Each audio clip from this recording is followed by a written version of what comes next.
The Gospel of John. Let's continue our study.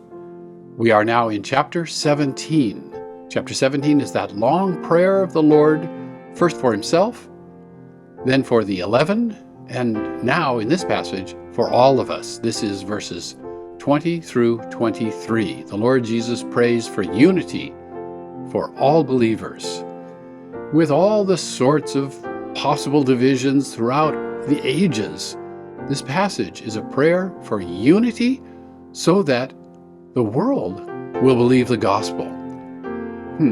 Well, since verse 6, the words they and them have referred to the 11. But now here the Lord begins to pray not only for the 11, but for all who come to faith.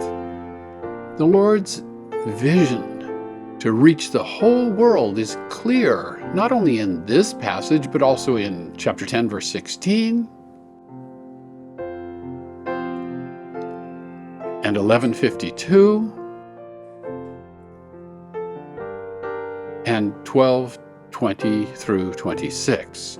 He knows that others will come to faith through the testimony of the 11. We that believe in the Lord Jesus today are part of that group. In this passage, he prays for all of us, all over the world, who have ever believed in him. Chapter 17, verse 20.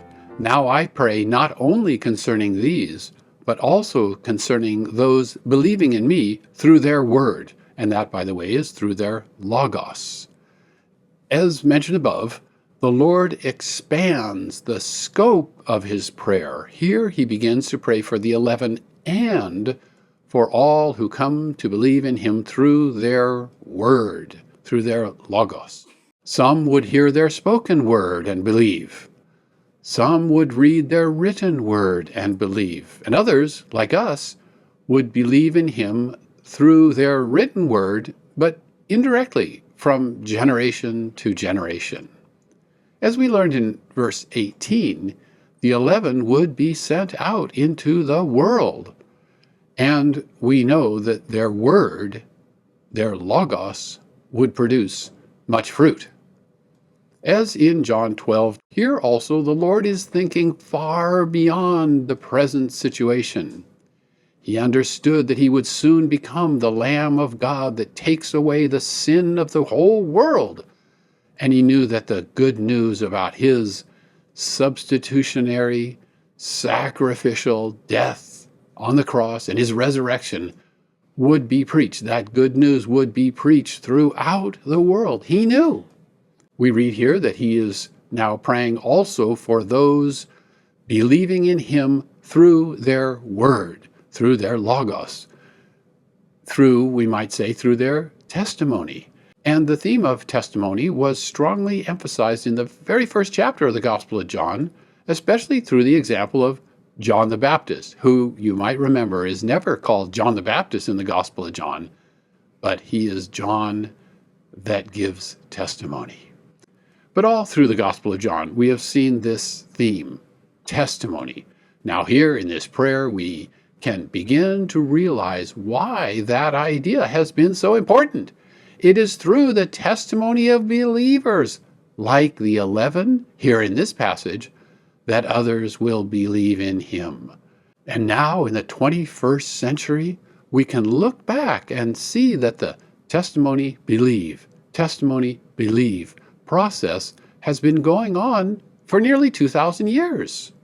Chapter 17, verse 21, so that they all might be one, just as you, Father, in me, and I in you, so that they also in us might be one, so that the world might believe that you sent me. Well, there is a textual problem in this verse. In just 4 Greek manuscripts, the word hen is missing. The word hen is the word one, the neuter singular version of the word one, so that without that word, the text would be translated, that they also in us might be. But many more manuscripts, including the 4th century Sinaiticus and the 5th century Alexandrinus, have that hen, that one, there, so that the text is translated, that they also in us might be one. His actual prayer request is for their unity. And the purpose of that unity is so that the world might believe that you sent me. Of course, in the Gospel of John, expressions like that you sent me have been used many times. And we know that believing that the Father has sent the Lord Jesus is equivalent to believing that the Lord Jesus is truly the Savior, the Messiah, the coming one. Believing that you sent me is basically believing that he's legitimate. He is who he says he is. And you can remember John 6:29, this is the work of God, that you believe in the one he sent. And remember John 11:42, now I have known that you always hear me, but on account of the crowd standing by I said this, so that they might believe that you sent me. We often say, did you accept Jesus as your personal Savior? Have you believed in him? We say those sort of things today. But in the Gospel of John, the Lord said, so that they might believe that you, the Father, sent me. Again, this expression sums up the Lord Jesus' entire identity and mission. He was truly sent by God the Father. And he only did what he saw God the Father do. He represents and reveals God the Father. Both the idea of unity and the idea of testimony are described further in this verse and later verses. The unity of the Lord Jesus and God the Father provides a model of the kind of unity believers ought to have. That unity has already been expressed in chapter 1, verse 18. The theme of this unity is also developed in the figure of speech concerning the vine and its branches in John chapter 15. The fruit described there in John 15 is very closely related to the result of the testimony mentioned in this text. We need to understand that such unity does not sacrifice truth. Instead, more people will believe in him who is the truth because of that unity. They will believe through the preaching of the truth, not compromised, cut back semi-truth. No church should compromise the truth for the sake of institutional unity. But let's be careful. Carson points out that even though the unity prayed for here is not institutional, it is meant to be observable. People should be able to see the Christians' unity. Beasley Murray affirms that this unity is being reached in the body of Christ throughout the world.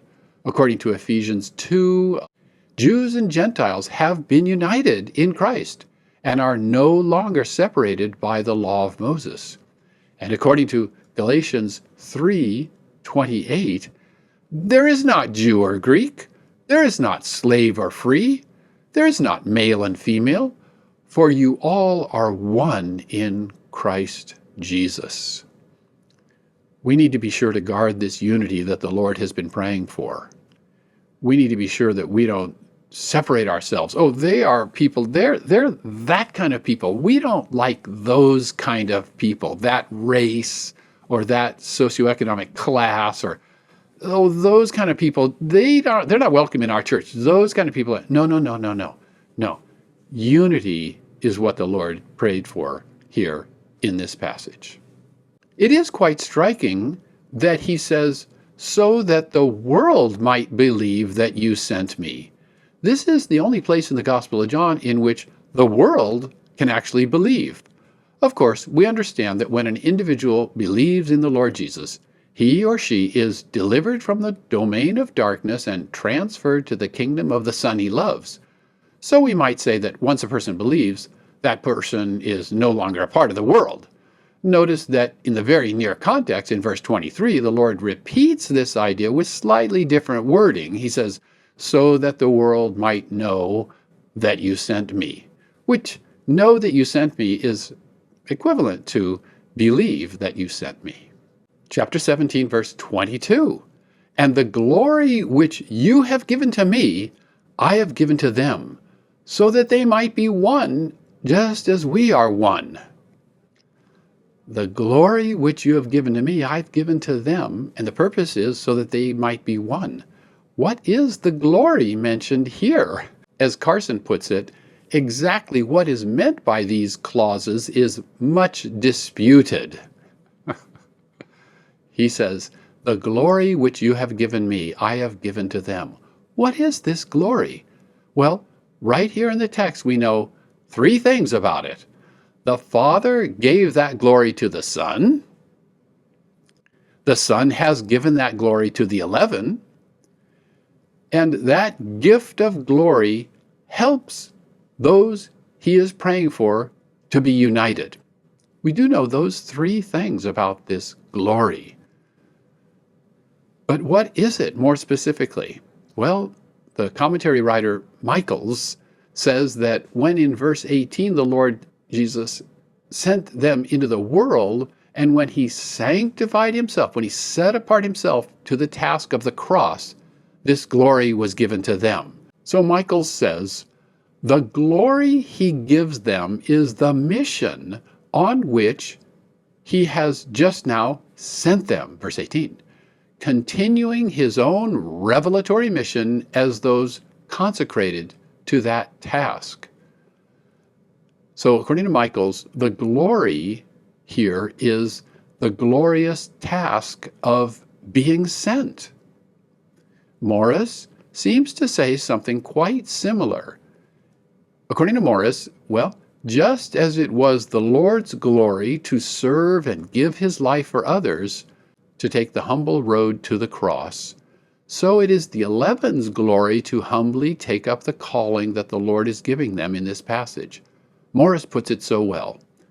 The little band and its master were both insignificant as the world counts importance. Morris continues, but the apostles are right with God, and therefore they are supremely significant. They have the true glory. That's Morris's comment. So the glory here is the glory found in humility and obedience to the calling. That is, the calling of the Lord Jesus to the cross, in his case, and in our case, our individual call to the task given to each of us by our Lord. If the 11 are faithful in their calling, that is, the call to serve according to the will of God in all humility, then they succeed in becoming one. Likewise, if we are faithful in our calling, that is, the call to serve according to the will of God in all humility, then we succeed in becoming one. It seems best to take the words they and them here to be consistent with the previous two verses, referring to the 11 and those believing in me through the 11's message. He continues to pray for all believers since that time. Chapter 17, verse 23.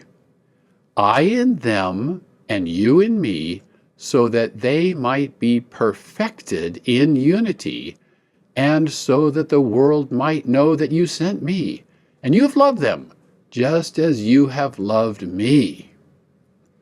The Lord has just prayed that they might be one, just as we are one. With the words, I in them and you in me, he's describing his mediatorial role. Mediatorial role? Well, think of the horizontal link here. I in them. The horizontal there, I in them.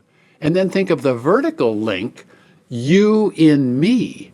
The Lord is there where the horizontal and the vertical meet. He's the mediator.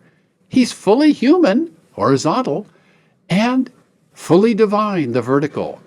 He is the mediator. He is fully human, that's the horizontal, and he's fully divine, that's the vertical.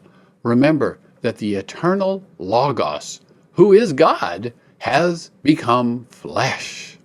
The union believers have with the Lord Jesus, I in them, and the union between the Lord Jesus and God the Father, you in me, make possible the unity of God's people, that they might be perfected in unity.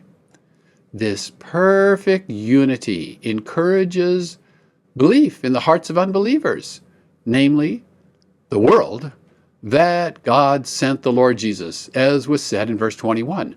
But more than that, the world can know that the Father loves them, just as he loves Jesus. It's wonderful that we ourselves can know that God the Father loves us, just as he loved the Lord Jesus. It's all the more wonderful as the people of the world come to know that. So by way of summary, although it's not quite visible in English translation, the words "so that they might be one" are prayed 4 times in these verses, in these 4 verses. The Greek expression is hina osin hen. He is repeatedly praying that we would be united. 3 times he relates that unity with the unity he has with the Father. And twice he gives the purpose of that unity, so that the world might believe. So when the Lord Jesus prays for all believers through the centuries since that day, he prays that just as he is one with the Father, they, that is, we, would be one. And seeing that unity, the world would believe in him.